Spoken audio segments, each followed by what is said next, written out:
치유에 대하여 이야기를 나누려고 합니다. 갈등이나 오해보다 사실은 더 힘든 게 있어요.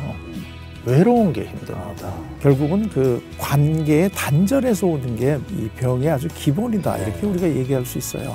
상처의 원인이 다르면 치유 방법도 조금씩 달라져야 되지 않겠습니까? 가장 기본은 이거를 인정을 하고 표현하는 게 제일 기본입니다. 회복이 되기 시작하거든요. 관계가 다시 맺어지기 시작을 하니까.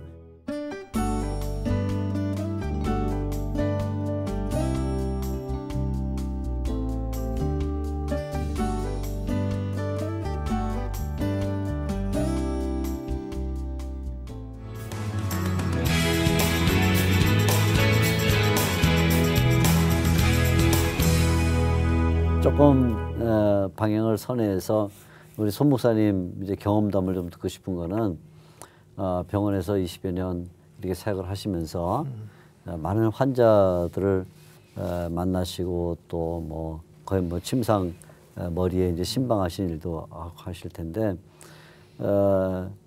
사실 그 병상에 누워 있는 환자가 아주 중환자일 경우에는 더 뭐 성경을 풀어주거나 설교를 해석을 정신적으로 납득할 만한 그런 여유가 없는데 그렇지 않겠습니까?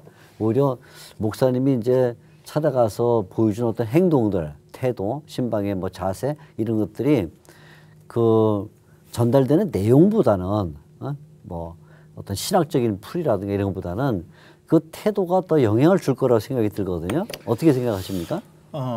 제가 이제 미국의 그 리버티 대학이라는 데 가서 이제 뭐 성경적인 건강관리 상담 또 세미나 중에 제가 하는 상담 세미나 중에 이 한국교회 목사님들이 큰 교회고 좋은 교회고 이게 병원 신방하는 요령에 대해서 좀 제가 이제 세미나를 하고 있고 환자 상담하는 법에 대해서 이제 강의를 하는데 제가 이제 이 글이 이제 어느 그 병원 신방하고 환자 상담하는 법에 대해서 이 글을 썼는데 제가 이제 강의하면서 하는 말 중에 대화를 할 줄 알아야 상담을 할 줄 알고 상담을 할 줄 알아야 전도를 할 줄 알고 전도를 할 줄 알아야 하나님 나라를 세우러 갈 줄 안다. 이제 이 논리인데 좀 외람된 말씀인지는 모르겠습니다만은 이렇게 우리나라는 배운 사람이나 안 배운 사람이나 어릴 때부터 교회에 쓰고 부모님한테고 가정에 쓰고 어디 쓰고 직장에 쓰고 이 대화하는 법을 못 배우고 자라버려요. 대화하는 법을 못 배우고 국회의원이 돼버리고 목사가 돼버리고 기성세대가 나이가 30이 되고 40, 50, 60이 돼버리니까 일방통행을 하는 거예요. 그러다 보니까 이게 참 문제가 많은 것 같은데 저는 의사 선생님들이 이렇게 청진기를 가지고 사람 몸을 진단하는 것과 같이 목회자는 반드시 그 신방을 가서 장로님이나 권사님이나 집사님은 신방 가서 위로를 하고 오지 않습니까? 위로를 하고 오는데 목사님은 가서 위로만 하고 뭐 그것도 잘 안 하는 분도 있지만은 게을리 하는 분도 있지만은 부지런히 가서 위로도 해줄 뿐만 아니라 목회자는 가서 마음을 읽어주고 어루만져주고 같이 울어주고 대책을 세워주고 어떤 영적으로 가정적으로나 개인적인 어떤 그 회복시켜주는 해야 되는데 전혀 어떤 제가 볼 때는 그 병원뿐만 아니고 고통받는 세상에 버림받은 이런 분들에 대해서 성경적인 아이디어가 거의 전무하지 않나라는 안타까움이 사실은 있습니다. 네. 우리 한 교수님 이제 우리가 이제 얘기를 나누다 보면 결국 내적이란 말은 또 이제 영성, 요즘 영성이란 말을 이제 많이 쓰니까 하고도 어떤 그 연관성이 있는 것처럼 들리는데 내적 치유 그러면 거의 뭐 내적 치유하는 분들을 뭐 저서나 또 강연 이렇게 들어보면 영성이란 말과 거의 뭐 같이 쓰거든요. 근데 이제 제가 궁금한 거는 신앙이 있는 경우는 영성이란 말이 이제 잘 이해가 될 수 있지만 신앙이 없는 경우는 영성이란 말 뭐 영이라는 것 자체 이해를 못하는 영성이란 말 이야기가 어려울 경우 이제 내적 치유를 시도한다고 하면 그 신앙이 없는 사람들에게 과연 이것이 어떻게 매치가 될 수 있는지 궁금하네요. 네. 요즘에 이제 우리가 그 심리학에서 얘기할 때는요, 그 영성이라고 하는 거하고 이제 그 종교성이라고 하는 걸 좀 나눠서 얘기하지 않습니까? 그러니까 이제 예를 들면 우리가 영성이라고 얘기할 때는 예. 어떤 특정한 어떤 종교적인 교리라기보다는 네. 어떤 그 사람만이 유일하게 그 죽음을 아는 존재이고 자기 삶의 의미를 찾아하는 존재이기 때문에 그러한 것들은 그 초월자와의 관계 속에서 그거를 이제 얻어야지 의미가 나올 수 있기 때문에 이제 그런 거를 우리가 소위 이제 영성이다라고 얘기를 하니까 그 영성이라고 하는 거를 어떤 특정한 종교에 가지고 있는 어떤 신앙학이라든가 이런 거하고는 조금 분리를 해볼 필요가 있지 않나 하는 이런 생각은 먼저 들고요. 그다음에 이제 그 되게 그 신앙생활을 잘하면 영적으로 건강해진다. 되게 이제 이런 식의 우리가 일방적인 어떤 그 이야기를 하시는데 사실은 뭐 그 이 인간이 우리가 많이 했던 제일 불행한 게 전쟁이고 뭐 다 이제 이런 거잖아요. 근데 사실은 그 전쟁의 그 원인 제공을 종교가 제일 많이 했고 종교 간의 갈등 때문에 제일 잔인하게 우리가 지금도 갈등을 벌이고 있기 때문에 요즘에 이제 그 과연 종교를 가진다는 것, 신앙생활을 한다는 것이 인간이 마음이 성숙하는데 과연 도움이 되느냐 안 되느냐 사실 이제 이 문제가 그 이 영성하고 그 건강이라든가 이런 걸 다루는 이제 학자들 사이에 굉장히 크게 지금 이제 이슈가 돼 있는 부분이고요. 사실 이 교회 우리의 가르침이 이웃을 사랑하고 하나님을 경외하고 이제 아주 이런 아주 본질적인 가르침인데 과연 어떤 그 교회를 다니는 분들이 정말 남들이 볼 때 그런 생활을 한다고 인정할 만한 생활을 하느냐 그건 또 다른 문제잖아요. 다른 문제죠. 예. 그래서 이 오히려 이 올포트 같은 인지학자는 이게 그 신앙생활의 연조가 깊을수록 성숙해야 되는데 그렇지 않은 거 이런 걸 놓고 이제 그랜드 패러닥스다. 이건 너무나 정말 그 큰 이 모순이다. 이걸 어떻게 풀어나가야 될 거냐 이제 이런 건데요. 사실 우리가 신앙이라고 얘기할 때도 이제는 그냥 신앙이 좋으면 뭐 이제 건강하다 이렇게 하기보다는 신앙 자체가 건강한 신앙이 있고 상한 신앙이 있다. 이거 자체를 이제 좀 구분을 해가지고 교회에서도 이 어떤 그 건강한 신앙 생활을 하도록 조금 더 독려를 해야지 오히려 그 신앙 자체가 상한 신앙을 갖고 있는 사람이라면 그게 이제 신앙 생활을 더 열심히 하면 열심히 할수록 오히려 그것 때문에 주위 사람들하고 관계가 단절이 되고 또 많은 사람들에게 상처를 줄 수 있는 일들이 더 많잖아요. 그래서 이제 그 신앙 자체를 좀 구분해서 앞으로 이제 볼 필요가 있고 교회나 이런 데서는 그 건강한 신앙을 해야 되는데 이게 잘못되면 오히려 본인의 그 성격 자체가 아까 우리 목사님 말씀하신 것처럼 본인 자체가 지금 병들어 있는 마음을 이것이 신앙을 가진다 그러면 오히려 그게 종교를 통해서 자기가 가지고 있는 병적인 상태에 대한 정당화의 도구로 신앙이 쓰이지 신앙을 통해서 내가 좀 더 성숙해지려고 하는 어떤 그 에너지를 얻는 게 아니잖아요. 최근에 우리 사회에서도 어떤 특정 우리가 그걸 뭐 종교라고 꼭 얘기해야 될지 모르지만 그 집단에 대해서 얘기가 여러 가지 설왕설래하는 것도 보면 과연 그분들이 가지고 있는 그 신앙이 건강한 신앙인지 아니면 좀 상한 신앙인지 이런 것부터는 좀 잘 생각을 해볼 필요가 있지 않을까 생각을 합니다. 내적 치유라는 것과 연결해서 보게 되면 이게 이제 건강하지 않은 신앙, 상한 신앙일 경우에는 무조건 이거를 잊어버리거나 아니면 없애버리거나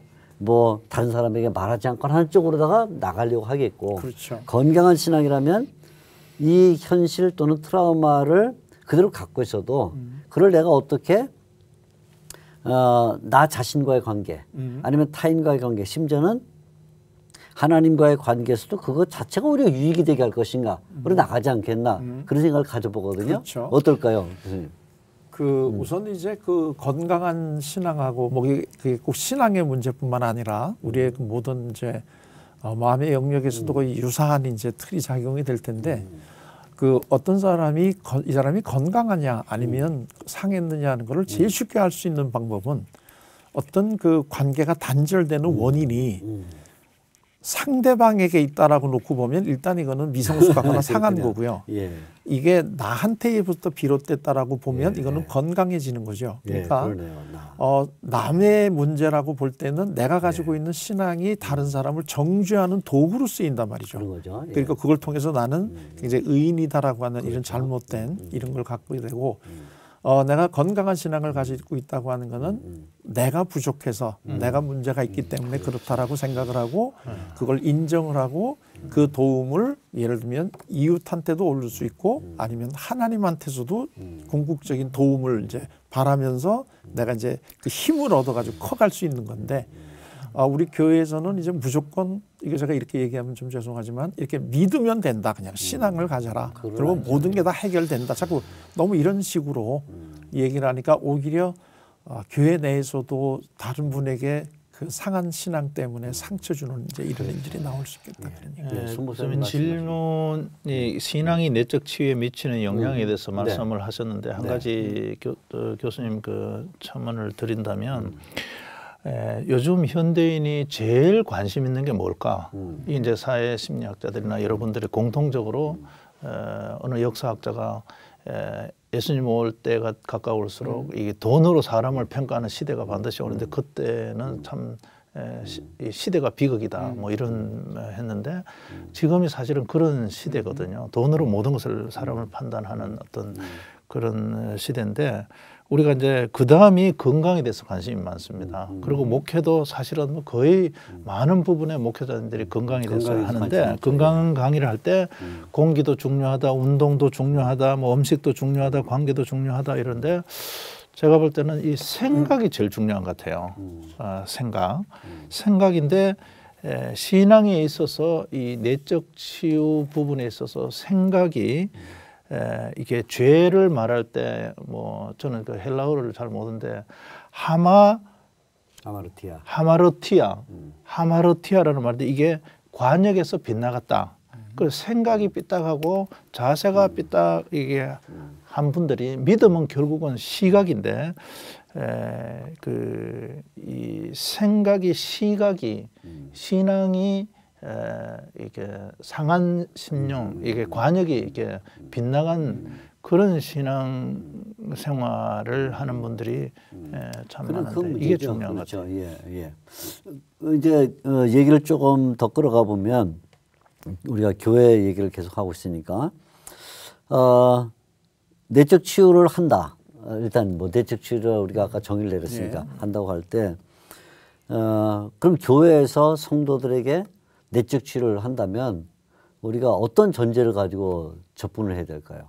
그러니까 아까도 제가 잠깐 이제 말씀을 드렸는데 내 그 내적 이 상처라고 하는 거는 어떤 이유 때문에 그게 원인이 됐든 간에 결국은 그게 우리에게 그 아픔으로 남는 거는 감정으로 남는 거거든요. 그렇군요. 예. 그렇기 때문에 이제 그 감정을 다뤄 줄 알아야 되는데 아까 우리 손 목사님도 말씀하셨지만 이게 목사님들이 이렇게 그 접근에 들어가는 게 이제 신학적으로 이렇게 이 교훈을 주시는 말씀들을 통해서 이제 사람을 변화시키려고 이제 많이 노력을 하시는데 사실은 사람이 변화되는 거는 어떤 교훈적인 내용이라든가 지식이 필요한 것보다는 그 아픈 마음을 서로 토로하고 그거를 공감받고 이해받고 관계가 다시 회복되는 이런 경험을 통해서 바뀌는 건데 그 우리 교회에서는 지금까지 너무나 어떤 그 지식에 대한 전달 그러니까 하나님이 어떤 분이고 예수님은 어떤 분이고 우리가 신앙생활을 잘하는 건 어떤 거 이거에 대한 것만 했지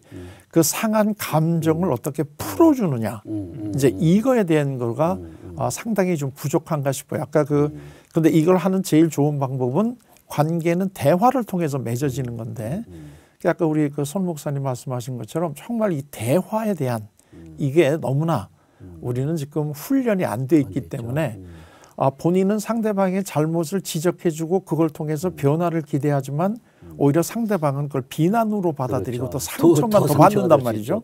그리고 더 마음의 벽을 쌓고 근데 그 우리가 이 부정적인 감정을 표현하는 거에 대한 두려움이 좀 없어져야 되는데 이건 사실 뭐 우리 두 분 목사님 앞에서 제가 이런 얘기를 드리는 건 좀 그렇지만 그 시편에 보게 되면 그 다윗도 굉장히 자기 감정을 막 격하게 드러내면서 그렇죠. 뭐 누구는 뭐 죽여주시고 그렇죠. 누구는 뭐 그렇죠. 과부 만두를 막 이런 식으로 나오죠. 격하게 자기 감정을 이제 드러내는데 우리 교회에서는 좀 그런 것들을 좀 어떻게 보면 억압적이고 또 한국 문화가 이렇게 체면을 차리고 이제 자기 감정을 잘 드러내지 않는 이런 거거든요.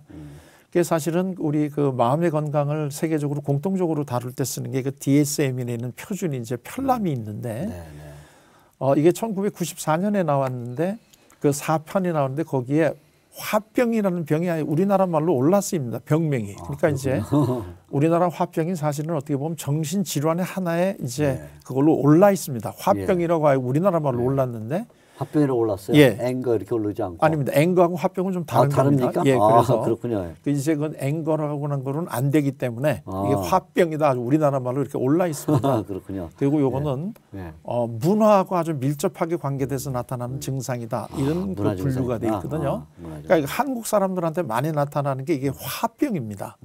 이게 이제 그 우라가 막 이렇게 올라오고. 근데 이런 감정들이 이게 이제 풀어져야 된단 말이죠. 간단하게 얘기하면. 근데 이제 이거를 어떻게 하느냐 할 때 제일 이제 이게 중요한 게 목회자가 이 감정을 풀어줄 수 있는 이런 구체적인 어떤 대화 방법이라든가 이런 것들을 조금 더 익히시면 그러겠죠. 훨씬 더 이제 많은 분들이 교회 와서 위로를 받고 이제 그럴 수 있다는 거죠. 그러니까 우리 사회 지금 이번에 세월호 이런 것들도 많은 분들이 이제 아마 교회에서 해야 될 역할이 크지 않겠습니까? 그 유가족들이라든가 이분들이 교회 왔을 때 그 얼마나 마음의 위로를 받느냐 아니면 상처를 또 받겠느냐 지금 이거는 사실 그 교회가 앞으로 굉장히 좀 조심해야 될 이제 이런 문제일 거라고 봐요. 그래서 구체적으로는 우리 그 예수님을 우리가 뭐라고 바라보느냐 지금 이제 이런 얘기인데 그 이사야 선지자님께서 말씀하신 그 구약에 나오는 그 기묘자여 모사라 이제 이런 대목이 그 요즘에 많이 읽히는 그 영어 성경 NIV를 보면 그게 원더풀 카운슬러로 나오잖아요. 그리고 이제 신학에 나오는 그 보혜사라는 단어도 그걸 보게 되면 카운슬러로 나오는데 그러니까 이런 그 이 상담이라든가 치유 이런 게 구체적인 방법에 대한 거를 너무나 이렇게 추상적으로 이렇게 믿음을 강조한다거나 그냥 기도만 하면 된다라든가 이런 것보다는 좀 더 구체적으로 아까 우리 목사님도 말씀하셨지만 대화라든가 이제 사람의 마음의 아픔이 어디서 오고 이런 거에 대한 실질적인 교육들이 목사님도 해야 될 뿐만 아니라 이 성도들 사이에서도 이런 교회에서 이런 교육이 여기 좀 더 활발하게 구체적으로 이루어져야 될 필요가 있지 않나 하는 이런 생각. 우리 손 목사님 이제 우리가 이렇게 내적 치유 관련해서 한참 얘기를 하다 보면 꼭 다뤄야 될 게 뭐냐면 내적 치유가 또 오남용이 있거든요. 전혀 없는 게 아니고 또 부작용도 있는데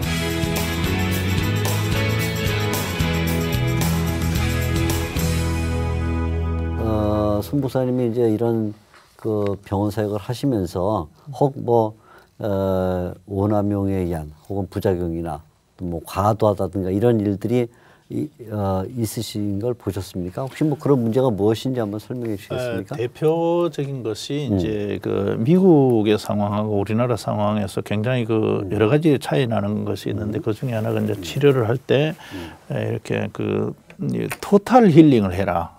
뭐 아니면은 전인 치유를 해라. 뭐 이런 그 이론적으로는 많이 말들을 하고 하지만은 실제 상황은 사실은 그렇지 않은데 이게 우리가 신앙생활을 할 때 이사부터 가놓고 그 집 앞에서 뭐 그 교회가 유명하다 그러니까 가서 뭐 상처받았다 뭐 이러는데 교회 선택도 저는 개인적으로는 배우자를 선택하는 이상으로 교회 선택을 잘 좋은 교회 좋은 목사님 만나야 된다고 생각하는데 마찬가지로 이 병원 선택도 의사 선생님 선택도 하는 것도 되게 중요한데 중세에서 근세까지는 이렇게 정신질환이 걸리면은 그걸 거의가 그때 당시는 귀신 들렸다고 봤거든요. 그래서 수도원 지하에서 이렇게 임종을 맞이하고 근데 저는 중세나 그 근세를 지났는데 지금도 지금 어떤 그런 면이 있다고 보는 거예요.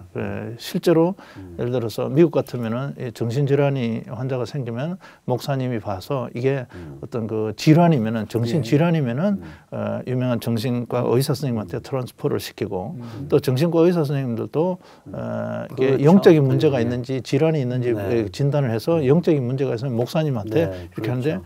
하는데 우리나라는 그냥 목사님들은 이렇게 그 뭐 예를 드는 거예요. 그 뭐 환자가 뭐 질병의 종류가 뭐 엄청나게 많지만 정신질환 환자인 경우에는 목사님들은 끝까지 기도원이나 기도로 막 그렇죠. 끝장을 그렇죠. 보겠다고. 예, 그래서 예. 마지막에 의학적으로 도저히 어떤 손을 쓸 수 없는 임종 가까이 왔을 때 그때 이제 어떤 그 어떤 병으로 그 간다든가. 그때는 이미 뭐 손 쓸 수 없는 그렇죠. 그런 경우인데 제가 가까운 친척 중에 한 분이 이제 이런 경우가 있었는데 제가 이제 기도원만 전국에 이렇게 데리고 다니고 이런데 내가 내려가서 눈물로 호소를 했어요. 이러지 말고 병원에 가서 이게 어느 몇 프로가 영적인 그 문제고 어느 분이 질환이 있는지를 알아서 이렇게 했으면 좋겠다. 이렇게 해서 어드바이스를 해서 그분이 지금 회복이 된 경우가 있어요.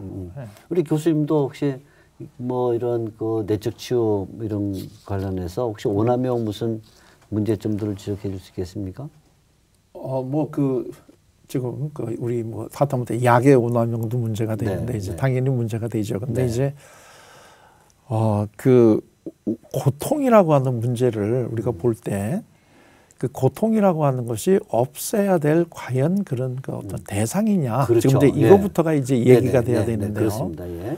그리고 이제 잘못하게 되면 그 교회에서는 네가 이렇게 고통받고 힘든 게 죄의 값이다. 자꾸 이제 이런 식으로 이제 그걸 몰아가기 시작을 하는데 사실은 어떻게 보면 고통이라고 하는 거는 우리가 인간적으로는 더 성숙하고 그렇죠.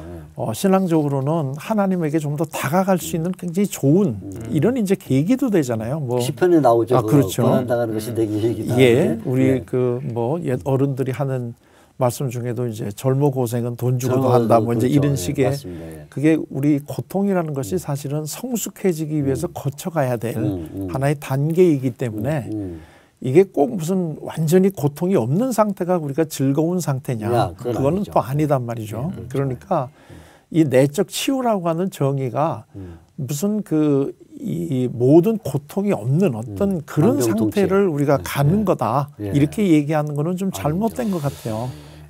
또 한 가지 중요한 것은 제가 이제 자주 이렇게 이렇게 글 쓸 때도 그렇고 강의할 때 쓰는 말 중에 하나가 대한민국은 의사보다 의사가 많은 나라다 이런 표현을 쓰는데 이제 병문안 가면은 암이 걸리든 뭐 있으면은 어느 병원에 있든지 간에 자기가 책임 못 질 말을 너무 많이 하는 거예요.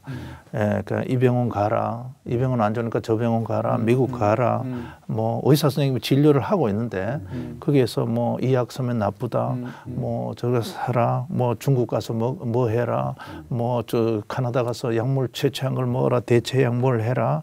뭐 이런 거 하고 그다음에 이제 또 이렇게 목사님이든 상담 전문가든 어떤 그 제대로 좀 이렇게 공부를 하고 훈련을 받고 교육을 받아야 되는데 예를 들어서 상담이나 심리학을 하더라도 현장 경험이 별로 많지 않고 미국식 그 어떤 프린시플을 가지고 와서 여기에 이제 뭐 그대로 했을 때는 미국은 좀 이렇게 그렇죠. 다 그런 건 아니지만 대체적으로는 선진국은 이렇게 남에 대한 그 배려가 이 몸에 배어 있잖아요.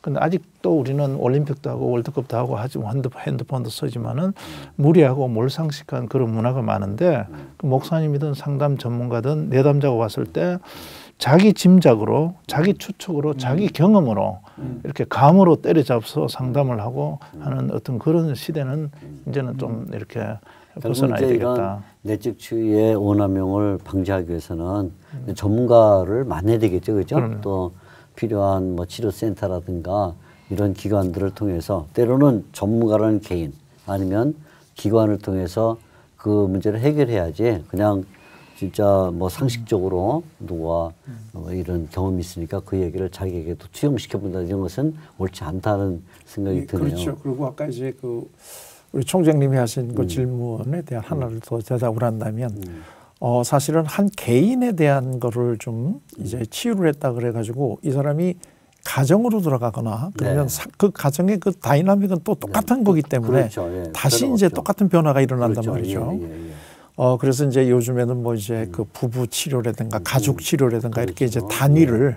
개인 단위가 아니라 넓히는, 이제 넓히는 이런 것들이 있는데요. 이런 면에서는 사실은 참 저는 그 교회가 굉장히 유리한 그런 그 조건을 갖고 있다고 그렇죠. 생각을 하는데요. 예. 그게 뭐냐면 온 가족이 다 같이 갈 수 있는 유일한 조직이 교회입니다. 그렇습니다. 뭐 학교는 학생들만 가는 거고 직장은 뭐 예, 그렇죠. 뭐 그렇죠. 아버지만 가고 예, 어머니만 그렇죠. 가고 이렇게 예. 되는데 예. 교회는 온 가족이 다 같이 모일 수 있는 유일한 이제 그 제도인데 사실 한국의 우리 교회는 이 일주일에 주일날 유일하게 가족이 다 모이는 요런 그 상황을 교회 안에서는 서로 이렇게 분리시켜 놓습니다. 맞습니다. 그 문제. 그러니까 어린아이는 어린아이대로 분리시키고 그다음에 예배 보고 난 다음에는 뭐 어머니들은 또 여선교회 뭐 예. 남선 뭐 다 이런 식으로 따로, 예. 다 분리시켜 놓고 네. 큰 교회 보게 되면 뭐 갈 때는 무슨 뭐 만남의 장소에서 모여가지고 이제 같이 가거나 그렇죠. 말이죠. 이렇게 네, 이제 그렇죠. 하기 때문에 사실은 이 교회가 교회의 특성을 잘만 이거를 살리면. 이용을 하고 온 가족이 네. 다 같이 모일 수 있다 하게 되면 네, 네. 그 전인이라는 것 네. 중요하지만 전 가족이 그렇죠. 이렇게 네. 다 같이 할 수 있는 토탈 소사이어티가 그렇죠. 그렇죠, 이루어져야 이게 돼요. 아주 좋은 조건이고 또 시설 면에서 거기는 가족들이 모일 수 있는 다양한 여러 가지 공간도 있고 있습니다. 예. 그렇기 때문에 정말 이 교회가 이 지금 이런 내적 치유라든가 마음의 건강 때문에 힘들어하는 이 현실에서 해줄 수 있는 맞습니다. 이 시대적인 소명이 뭘까 네. 하는 거에 대해서 조금 더 생각을 하시면 네. 아마도 굉장히 한국 사회에 굉장히 큰 일을 할 수 있는 굉장히 중요한 유일한 말씀을 해주셨어요. 예, 유일한 교회 이제 기능과 그렇다 관련해서 이렇게 저는 아주 생각을 합니다. 귀중한 얘기를 예. 해주셨습니다. 정말 아마 시청자들 가운데 목회하시는 분들이 이 방송을 들으신다면 교회가 이 전인 치유와 관련해서 해야 될 게 뭐냐 하는 게 하나 중요한 실마리를 얻었을 것 같습니다. 자, 이제 우리가 시간이 많이 이제 지나갔는데 우리 프로그램은 이게 성경이 답이다입니다. 예. 그러니까 결국 뭐 성경에서 이제 답을 찾아 나가야 되니까 성경의 시각으로 볼 때 이 내적 치유, 궁극적 목적 뭘까요? 우리 손 목사님 어떻게 생각하시나요? 궁극적 목적이 뭘까요? 결국은 이제 어떤 관점에서 세상을 보고 어떤 관점에서 나를 이해하고 어떤 관점에서 내가 어떤 현실을 보느냐 그 관점의 문제거든요. 믿음이라고 했을 때 아까 그 교수님 말씀하신 대로 어떤 그 성경이 이렇게 단어 자체가 믿음이라든지 이런 모든 것이 추상적인 것 같지만 사실은 현실이고 그렇죠. 그런데 어떤 그 세 부류가 있다고 생각합니다. 관점이 어떤 그 이 세상이 전부다. 이게 그 육체가 전부다고 보는 어떤 그런 면이 있는가 하면은 의료진들이 이제 몸을 고칠 때 몸만 고쳐서는 몸이 근본적으로 안 되고 또 입원하고 또 병이 발병하는데 마음과 영혼과 사회적인 관계와 이 전체를 우리가 회복을 해야 되는 그런 문제가 있고 두 번째로는 어떤 독일의 실존주의 철학자 하이데거 같은 경우는 죽음의 관점에서 그 나도 죽을 수 있다 그런 관점에서 보는 분들이 있는데 우리 성경적인 입장에서는 이 프로 자체가 성경이 답이다 그러지만 저도 이제 이 제목이 참 프로가 참 좋은 프로 같아요.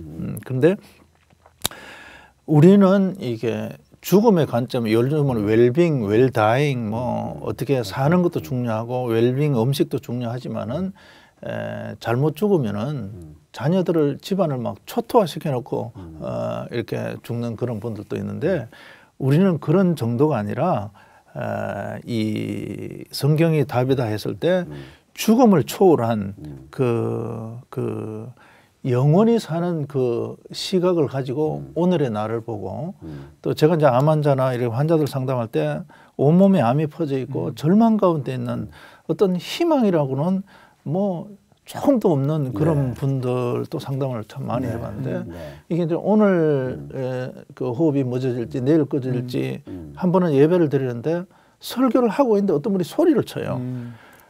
우리 남편이 지금 일주일도 못 남았는데 기도 좀 해달라고 소리를 치는데 설교 중간에 양해를 구하고 내려가서 이제 기도를 해드린 분도 있고 한데 사실은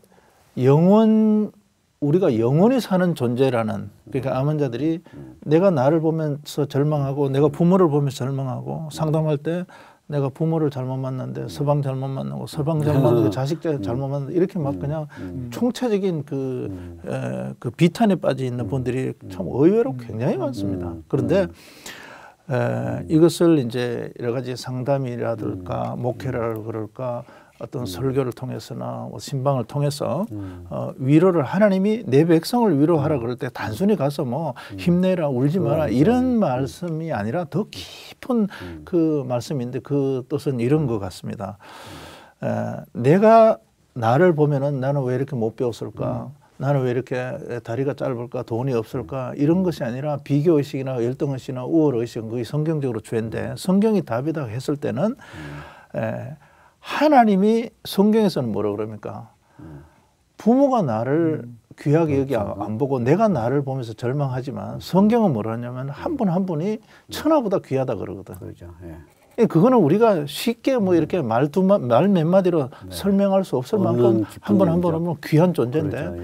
우리 사회에서 서로가 서로를 그렇게 안 봐주거든요. 그렇죠. 그러니까 성경적인 가치관을 가질 때만이 제가 이제 그런 경험은 뭐 굉장히 많이 경험을 해봤는데 뭐냐면은 온몸에 암이 퍼진 절망에 있던 분이 하나님의 시각으로 자기를 보게 만들어주는 그게 이제 제가 상담에 굉장히 중요한 키포인트예요. 그러니까 온 세상 사람이 나를 버려도 하나님이 나를 귀하게 여기나 이 어떤 생각이 아니라 확신이 들 때 자존감이죠. 목사님 나는 이제 죽어도 여한이 없다는 그러기 전에는 막 그냥 뭐 때문에 내가 병 걸렸고 누구 때문에다 막 이러는데 그 은혜를 받을 때 결국은 이 내적 치유의 그 최고봉은 하나님 감점에서 하나님의 사랑을 그 깊이 경험하는 거 성령님이 그 어루만져 주는 거 그 엘리야가 갈멜산에서 그 하늘에 불도 떨어뜨리고 막 그냥 했지만 로뎀 나무 밑에서 다시 절망할 때 하나님께서 그 어루만져 주시잖아요. 그거를 우리가 상담가나 목사님들이 그 세상에 버림받은 사람, 절망하는 사람들을 그 잘 어루만져 주는 그 하나님의 방식으로 그 세상의 뭐 어떤 어설픈 방식이 아니라 하나님의 방식으로 성경적인 방식으로 만져줄 때 회복이 안 되는 가정, 회복이 못 일어나는 사람이 없다고 저는 믿습니다. 네. 자, 이제 시간이 많이 갔는데 우리 한 교수님 이 프로그램에 오셔서 내적 치유 말씀하시면서 이제 시청자들에게 꼭 내적 치유와 관련해서 뭐 주시고 싶은 마지막 뭐 당부의 말씀이 있다면 한마디 해주시죠. 예, 지금 우리 송 목사님도 아주 중요한 말씀을 하셨는데 저는 그 심리학을 공부하는 학생으로서 심리학적인 어떤 지식이나 심리학적 지식에 근거한 소위 상담을 통해서 우리 삶의 모든 문제가 해결될 거라고는 생각을 안 해요. 그게 아마 신학과 심리학이 갈등을 하는 이유 중에 하나가 심리학자들이 이제 그렇게 생각을 하니까 이제 그럴 거라고 보는데 저는 그 모델은 그 겟세마니 동산에서 예수님이 하는 기도의 모습이 그 모델이 제일 정확하다고 봐요.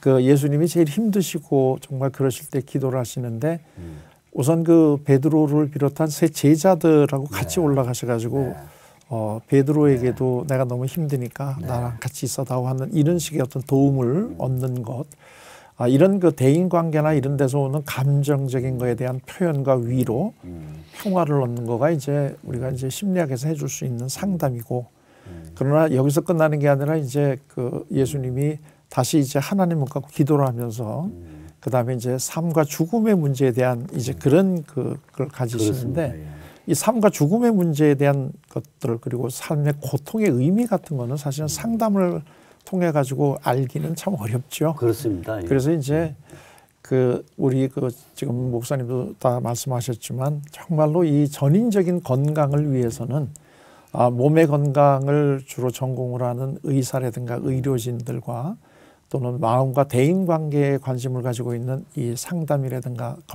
마음 건강 전문가하고 그 다음에 이제 그 삶의 의미, 죽음의 의미, 고통의 의미 이런 것까지도 해줄 수 있는 그 영적인 면을 해주는 어떤 그 종교 지도자들 이런 분들이 각각이 어떤 팀을 이루던가 이제 이래가지고 정말 그렇게 그 천하보다도 귀한 한 생명의 고통은 다 같이 이렇게 협력 해석을 해줄 수 있는 네. 이제 이런 게 되고 네. 교회 다니시는 분들도 이게 어떤 그 지식이라든가 또는 어떤 그 물질이라든가 이런 것만 가지고 우리 삶에 맞습니다. 예. 이 행복이라든가 네. 이런 것들이 그건 이루어지는 건 않습니다. 아니라는 예. 거를 예. 조금 더 알고 정말 한마디로 얘기하면 성경 안에 그 답이 있다는 거를 좀 더 믿고 그 따르시면 이 땅에서도 굉장히 행복한 삶을 사실 수 있다 하는 예, 그런 감사합니다. 이야기를 드리고 싶네요. 오늘 우리가 성경이 답이다에서 치유 또는 내적 치유라는 주제를 가지고 얘기를 나누는데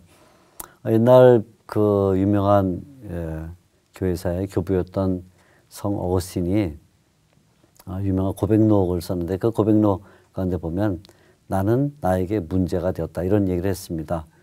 아무리 그 오랜 시간 동안 주님을 잘 섬기고 교회를 섬겼던 어거스틴도 돌이켜 볼수록 자신이 문제에 지나지 않는다 그런 인식을 이제 하게 된 것이죠. 아마 인생을 사는 모든 사람들은 다 스스로가 문제가 있다고 생각할 것입니다. 우리가 대화 중에도 얘기했지만 성경에 유명한 인물들인 뭐 다윗이나 바울 이런 분들도 다 스스로 심각한 문제가 있다고 생각을 했습니다.